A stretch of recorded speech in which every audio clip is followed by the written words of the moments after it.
দেশের উত্তর এবং উত্তর পশ্চিমাঞ্চলের পথে সড়কপথের ঈদ যাত্রা গত কয়েকদিন বেশ স্বস্তির ছিল, কিন্তু একেবারে শেষ মুহূর্তে এসে আমরা দেখছি যে সেই স্বস্তির ঈদ যাত্রা সেটি কিন্তু দুর্ভোগের রূপ নিয়েছে। আমরা এক এক করে যদি বলি যে আজকের দিনে মূল সংকট হলো যে গাড়ির প্রচণ্ড রকম সংকট তৈরি হয়েছে। ঢাকার গাবতলী থেকে আমি এই মুহূর্তে চন্দ্রাতে আছি, চন্দ্রায় আসার পথে আমরা মোড়ে মোড়ে দেখেছি বহু মানুষ, ঘরমুখো মানুষ, তারা গাড়ির জন্য অপেক্ষা করছে, কিন্তু গাড়ি পাচ্ছে না। গাড়ি না পেয়ে তারা যে কাজটি করছে সেটি হলো যে ট্রাক, পিক আপ কিংবা যে বাসগুলো এই মুহূর্তে সড়কে চলাচল করছে সেগুলোতে করে তারা বেশ ঝুঁকিপূর্ণভাবে তারা বাড়ির পথে রওনা করছে। সেই যানবাহন যেগুলোতে করে মানুষজন নেবার কথা নয়, সেই ট্রাক পিক আপে করে আমরা দেখছি যে চড়া ভাড়ায় তারা বাড়ির পথে রওনা করছে বেশ ঝুঁকি নিয়ে। দ্বিতীয় বিষয়টি হলো যে সড়কে বিভিন্ন জায়গাতে যানজট তৈরি হয়েছে, গাড়ির দীর্ঘ জট তৈরি হয়েছে। চন্দ্রা এলাকার ছবি আপনারা দেখতে পাচ্ছেন, চন্দ্রা মোড় বিভিন্ন সময়ে এরকম যানজটের কারণে খবরের শিরোনাম হয়েছে। এবারের ঈদও আমরা দেখেছি যে একেবারে শেষ মুহূর্তে চন্দ্রা পয়েন্টে গাড়ির দীর্ঘ জট তৈরি।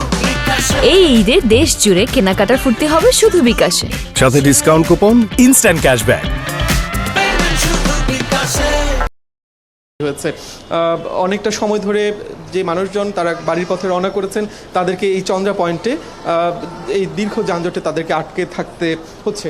এই যানজটের আসলে এখন পর্যন্ত যে কারণ আমাদের কাছে মনে হচ্ছে সেটি হলো যে একই সাথে বহু মানুষ তারা রাস্তায় বেরিয়েছেন, বাড়ির পথে রওনা করেছেন, কারণ গার্মেন্টস এবং শিল্প কারখানা যেগুলো রয়েছে সেগুলোতে এরই মধ্যে ছুটি হয়ে গেছে এবং সে সমস্ত কলকারখানা এবং গার্মেন্টসে যারা শ্রমিক রয়েছেন তারা একেবারে শেষ মুহূর্তে বাড়ি ফেরার জন্য মরিয়া, যে কারণে সেই বাড়তি মানুষের যে চাপ সেটি আসলে সড়ক শেষ পর্যন্ত নিতে পারেনি, যানজট তৈরি হয়েছে। এবং চন্দ্রা পয়েন্টে আমরা দেখছি যে ঢাকা থেকে যে গাড়িগুলো আসছে সেগুলো তো আছেই, তার পাশাপাশি ভোগড়া বাইপাস হয়ে যে গাড়িগুলো আছে সেগুলোও কিন্তু আপনার ঢাকা টাঙ্গাইল মহাসড়কে একই পয়েন্ট দিয়ে নামছে, অর্থাৎ 4 লেনের গাড়িগুলো শেষ পর্যন্ত এসে 2 লেনে মূল সড়কে মিশছে, যে কারণে এই জায়গাতে এক ধরনের জট তৈরি হয়েছে। তবে এখানে আইনশৃঙ্খলা রক্ষাকারী বাহিনী সহ অন্য যে সংস্থাগুলো সড়কে কাজ করছে তাদের চেষ্টার কোনো কমতি নেই। আমরা খানিকক্ষণ আগেও দেখছিলাম যে ডান পাশে অর্থাৎ ঢাকামুখী যে গাড়িগুলো রয়েছে সেই গাড়িগুলো বন্ধ করে দিয়ে শুধুমাত্র ঢাকার বাইরের দিকে অর্থাৎ বাম লেনের যে গাড়িগুলো রয়েছে সেটি তারা খুলে দিয়েছে, যে কারণে এই মুহূর্তে আমরা দেখছি যে গাড়ির গতি কিছুটা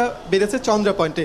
তবে চন্দ্রা থেকে খানিক দূর এগুলোই এলেঙ্গা হয়ে আপনার বঙ্গবন্ধু সেতুর পূর্ব প্রান্ত পর্যন্ত সেই জায়গাতে যানজট একেবারে অসহনীয় রূপ নিয়েছে। আমরা সোশ্যাল মিডিয়াতে যেটি দেখতে পাচ্ছি যে বিভিন্ন জন যারা একেবারে ভোরবেলায় বাড়ির পথে রওনা করেছেন তারা এখন পর্যন্ত সেই বঙ্গবন্ধু সেতুর পূর্ব প্রান্তে আটকে আছেন, সেখানে ভয়াবহ এক ধরনের যানজট তৈরি হয়েছে।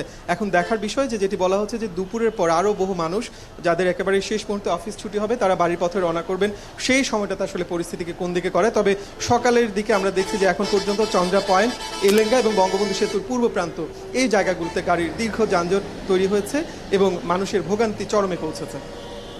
মনের খবর রাখতে থাকুন, এরপরে নিশ্চয়ই আপনার কাছে আরও বিস্তারিত তথ্যের জন্য ফিরবো।